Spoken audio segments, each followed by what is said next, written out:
Hidup itu seperti bayangan. Boleh saya berdiri? Boleh. Nah, ada bayangan saya. Gerakannya sama, badannya lebih tinggi.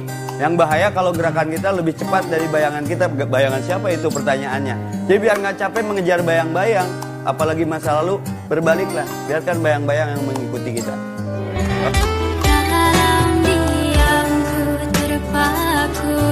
Ingatan itu singkatan, manusia yang lekat di ingatan.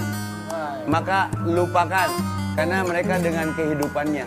Maka kalau ingat-ingat, tikung saja di doa kita. Karena bercinta yang paling asik adalah menyebut nama yang tidak kita tahu, kita sebut namanya di dalam doa kita. Biarkan Allah yang menggetarkan hatinya. Makanya doanya yang tadi, ya Allah, kalau memang dia baik untuk kita, simpan dia di sisiku. Tapi kalau tidak baik, simpan dia di sisimu.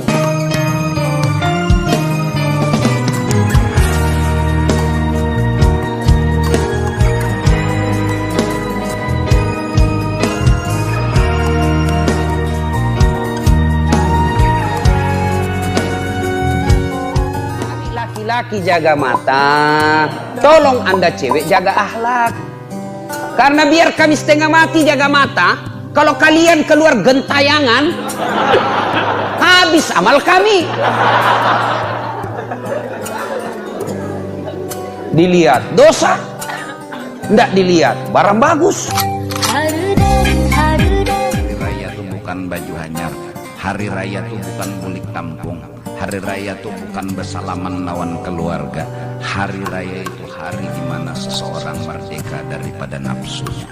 Hari raya itu hari di mana kesucian kembali kita nikmati setelah kita dicoreng-coreng oleh nafsu, oleh dunia, oleh iblis dan lain sebagainya. Kita kembali suci. Setidak-tidaknya tulisan hitam hari ini, mudah-mudahan di hari raya tulisan putih berawal sampai akhir hidup kita. Tulisan hitam masa silam sudah berlalu, tulisan putih berawal di hari raya. Itu hari raya. Hari raya bukan pulang kampung, hari raya bukan bersalaman, hari raya bukan baju baru, hari raya orang yang hatinya bersih, hatinya suci, pikirannya berasih, pikirannya suci, lapas yang keluar pun adalah Allahu Akbar, Allahu Akbar. Ya, bagaimana sih Mas Sule? Anaknya normal, tidak ada boleh dibilang fisik normal, semuanya normal. Tiba-tiba datang seorang saya, semua mungkin orang nggak bakalan menerima. Tapi bagaimana kita meyakinkan orang tuanya bahwasanya kita bisa? Akhirnya disetujui? Belum sampai 4 tahun itu nggak setuju. Terus apa yang bisa meyakinkan orang tuanya? Kalau selagi kita masih bisa berusaha, kan bukan dia manusia, orang tuanya itu kan manusia. Ya. Kan kita anak Allah kan. Kita selalu berdoa, kita selalu bekerja. Allah juga nggak akan tidur. Orang sudah tidak jujur, energinya adalah untuk menutupi ketidakjujurannya.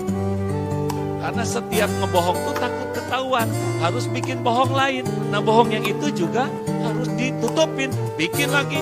Jadi nggak kerja orang yang nggak jujur tuh, selain kerjanya membuat kebohongan baru. Bagaimana bangsa ini bisa besar kalau yang diberi amanahnya hanya membuat untuk menutupi kebohongan, ketidakjujuran. Habis tuh waktunya, habis energinya, dan tidak tersisa. Dia pun tidak akan pernah nyaman. Orang yang tidak jujur itu pasti tidak nyaman hidupnya.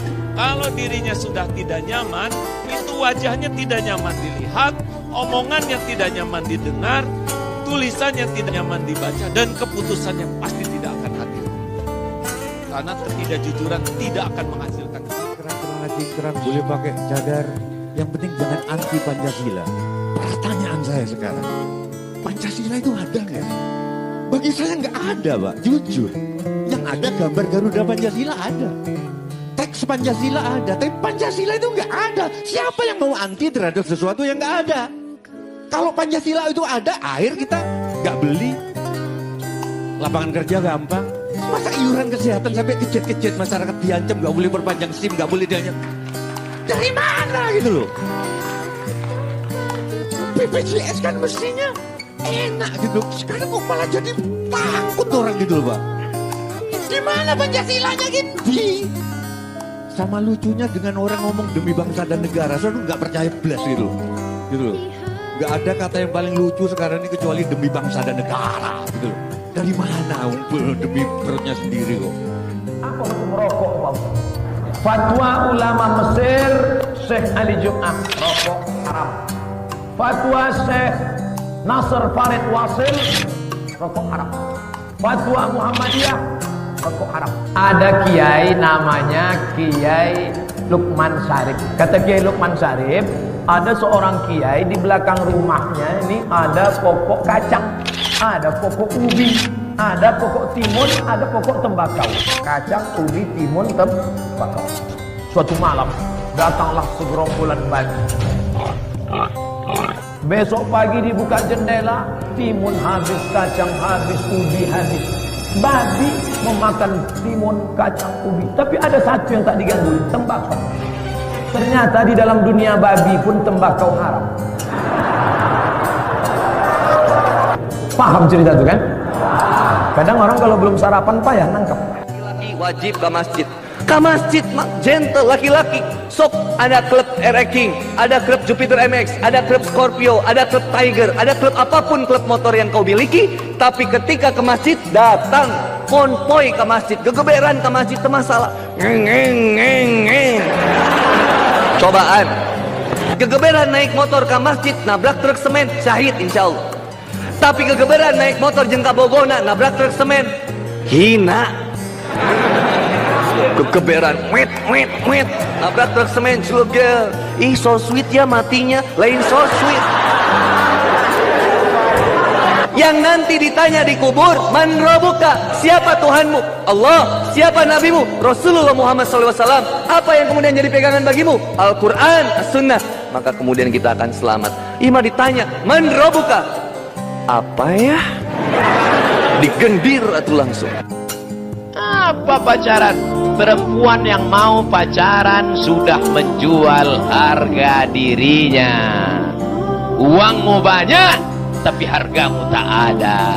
Tak ada hargamu, kau sudah dijengkali orang. Tak ada apa-apanya pada dirimu. Bonceng sana, bonceng sini, jalan sana, jalan sini, gembung masuk angin. Yang hamil 9 bulan 10 hari, laki-laki apa perempuan?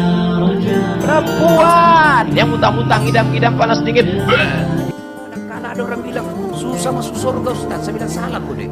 Kadang-kadang ada orang bilang susah masuk surga. Salah kau. Yang susah itu masuk neraka. Kok bisa Ustaz? Coba lihat. Narkoba bayar atau gratis? Bayar. Selingkuh bayar. Apalagi kalau diperas Pak. Dia bilang ceweknya ini, kalau kau tidak belikan saya AC, saya share ini foto kita berdua. Hancur Pak. Narkoba bayar, judi bayar, mabuk bayar, dugem bayar, selingkuh bayar, semua dibayar. Dan itu pintu masuk neraka. Sholat gratis, puasa gratis, ngaji gratis, berjamaah gratis, naik haji kalau mampu. Dan itu untung masuk ke surga. Jadi yang susah itu sebenarnya bukan mendekatkan diri kepada Allah, yang susah adalah mendekatkan diri ke neraka. Tiba-tiba cewek lewat pakai jilbab, paling kalau diganggu, assalamualaikum. Paling itu. Tapi kalau yang kelihatan dadanya, kelihatan pahanya, tinggi sebelah, cewek paling itu.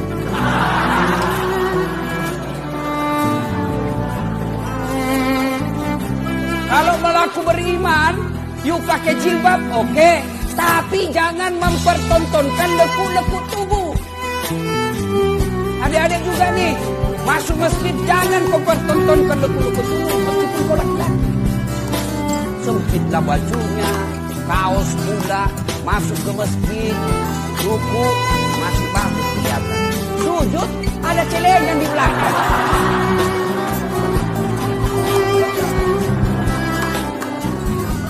Apa hukum mewarnai rambut Pak Ustaz? Jangan cabut uban, karena uban itu akan menjadi cahaya pada hari kiamat. Kenapa cahaya dari uban? Karena orang yang melihat uban di cermin, dia langsung ingat tua dan ingat mati. Lalu ketika menengok uban itu bangkit semangat beramal, dia akan mencahaya nanti pada hari kiamat. Lalu kemudian bagaimana hukumnya mewarnai rambut ini? Kata Nabi SAW ketika melihat ada seorang yang rambutnya uban semua, kata Nabi, celup rambutnya. Diceluplah pakai henna.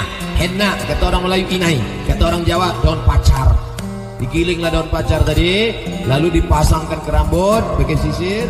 Setelah pasang diikat pakai kain.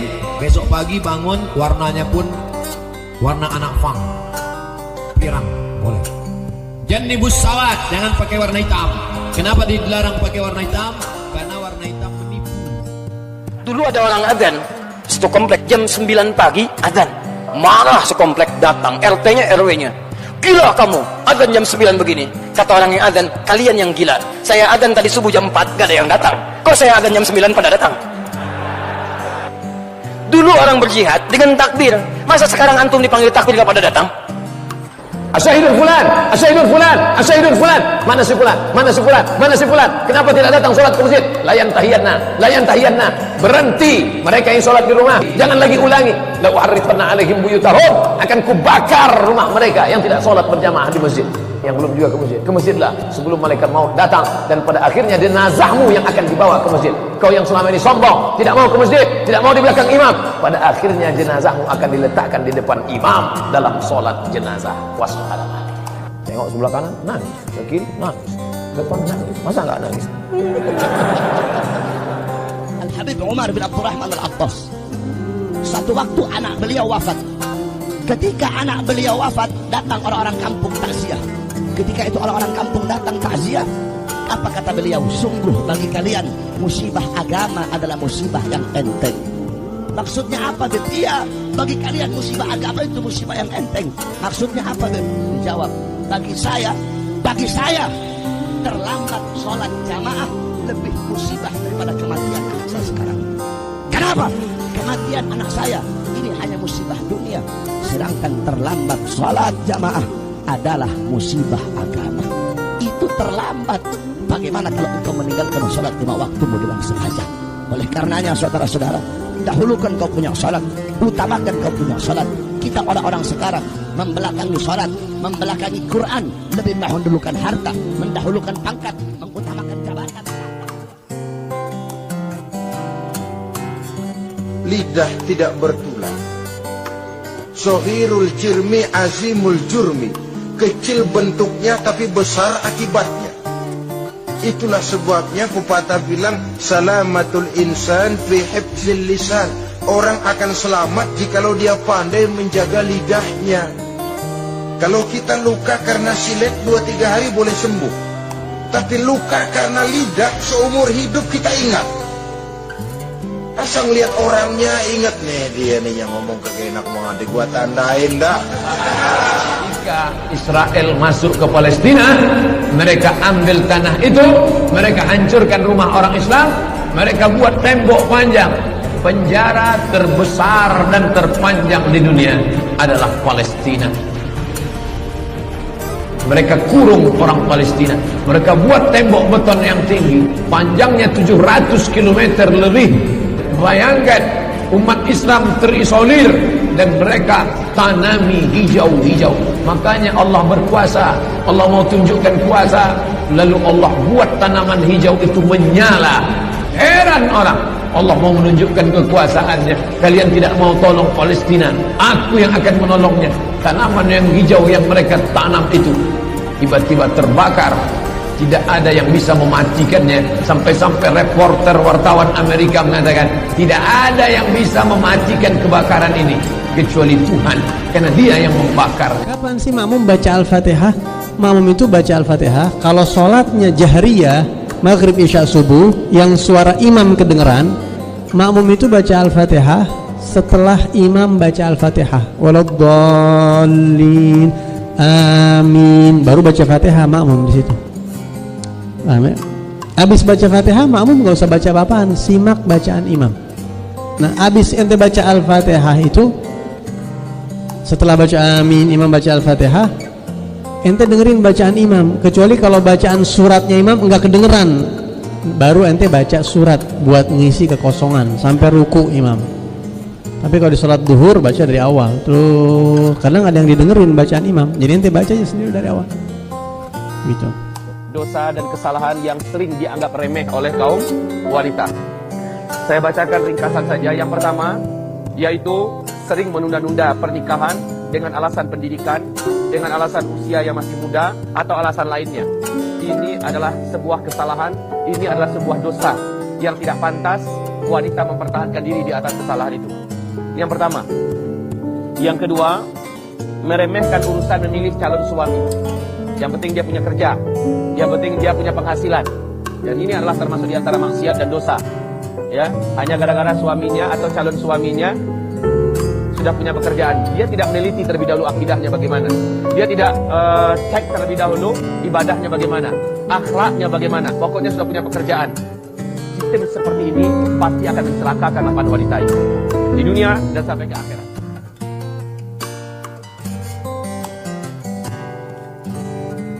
Kalau yang saya tahu, yang saya yakini dari dulu, manusia itu kan diciptakan berpasang-pasangan. Lalu Hawa itu diciptakan dari tulang rusuknya Adam. Nah, ini kalau masalahnya poligami, lalu kalau nikahnya sampai 4, itu sisanya yang misalnya namanya Siti, apa Susi, apa Santi, itu tulang rusuknya dari mana itu Pak Ustadz? Terus sama kalau memang diperbolehkan, asalkan bisa adil, katanya gitu ya Pak Ustadz. Ini kalau menurut Al-Quran sendiri, adil itu tolak ukurnya seperti apa Pak Ustadz? Karena kan kadang-kadang kalau Rasulullah mungkin kita tahu untuk adil pasti bisa, nggak mungkin nggak gitu kan. Tapi kalau suami yang manusia biasa, kadang istrinya aja setiap kali ngeliat mukanya istighfar gitu kan, banyak-banyak istighfar. Terus dia mau poligami, itu gimana caranya Pak Ustadz ngomongnya? Makasih Pak Ustadz. Pertama, bahwa hadis tentang khuliqatil mar'atu min dhila', perempuan diciptakan dari tulang rusuk, bermakna kiasan. Tulang rusuk melindungi jantung atau jantung melindungi tulang rusuk? Tulang rusuk yang melindungi jantung. Perempuan itu tulang rusuk, laki-laki itu jantung. Maka perempuan yang melindungi laki-laki. Makanya dalam Quran disebut hunna libasul lakum wa antum libasul lahun. Perempuan menjadi pakaian bagi laki-laki, menutupi segala cacat, aib dan kekurangannya. Maka tulang rusuk menjadi pelindung bagi laki-laki. Nah, jadi jangan dipahami tekstual lalu sebelum menikah minta surat catatan dokter berapa yang hilang tulang rusuknya. Nah, saya nggak mau nikah sama kamu, tulang rusukmu hilang 3, berarti bini kau 3 kata. Ini yang pertama.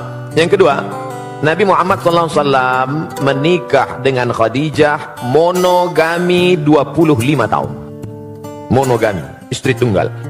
Baru poligami sekitar 10 atau 12 tahun. Mana yang lebih lama dalam kehidupan Nabi? Monogami atau poligami? Nampak jawaban serentak. Monogami. 3. Ayat tentang turun fankihu ma taba lakum minan nisa'i masna, nikahilah perempuan 2, wa thulatha, nikahilah 3, wa ruba', nikahilah 4. Ayat itu nyuruh nambah atau mengurangi? Mengurangi. Karena dulu orang Makkah istrinya unlimited edition. Maka turun ayat ini untuk menyuruh kurangi. Maka yang saat itu bininya 10, dia pilih-pilih, setelah fit and proper test, delete 6. Tinggalkan 4. Ayat ini dulu mengurangi, bukan menambah. Yang keempat, bahwa dalam Islam poligami adalah solusi emergency door. Karena ini kalau tidak dibuka pintu sebelah kiri ini, pesawat akan meledak. Nah, makanya ada di satu daerah, seorang pergi kondangan, istri tua, istri muda bisa jalan. Maka orang heran, kenapa? Itu kok bisa gitu? Itu istri mudanya itu yang meminangkannya istri tuanya. Ditanya orang, betul ibu minangkan? Iya. Kenapa ibu minangkan? Daripada aku mati katanya. Ini suamiku ini 300 tenaga kuda ini katanya.